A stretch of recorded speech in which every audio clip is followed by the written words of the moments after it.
Ever wonder what actually makes tape stick?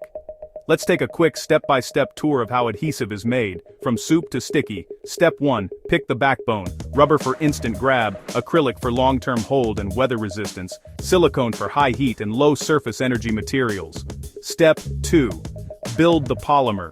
In a reactor, tiny monomers link up, polymerization, until we've got long chains that behave like microscopic spaghetti. Step 3. Tune the personality.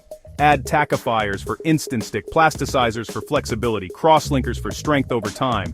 Think of these like seasoning a recipe. Tack, peel, and shear are your flavors. Step 4. Make it coatable. Either dissolve in solvent, disperse in water for a greener emulsion, or run it hot as a molten blend. Stabilizers go in to fight heat, oxygen, and UV. Step 5. Mix, filter, measure. Big mixers blend it smooth. Filters catch lumps. Viscosity checks make sure it spreads just right. Run step 6. Coat the backing. A slot die or roll coater onto film, paper, foam. Coat weight is dialed into microns. Too thin, it won't hold. Too thick, it oozes. Step 7. Dry or cool. Solvent or water flashes off in long ovens with careful airflow. Hot melts skip drying and just cool into place. Step 8. Cure. Heat or UV triggers cross-linking. Those polymer chains lock hands so the bond lasts. Step 9. Laminate and line.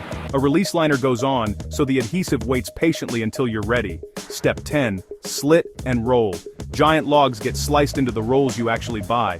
Final step. Test. Loop tack for instant grab. 180-degree peel for force to remove. Shear for creep over time. Plus heat, cold, and humidity cycles. That's how a puddle of polymers becomes the tiny superhero holding your world together. Stick with that.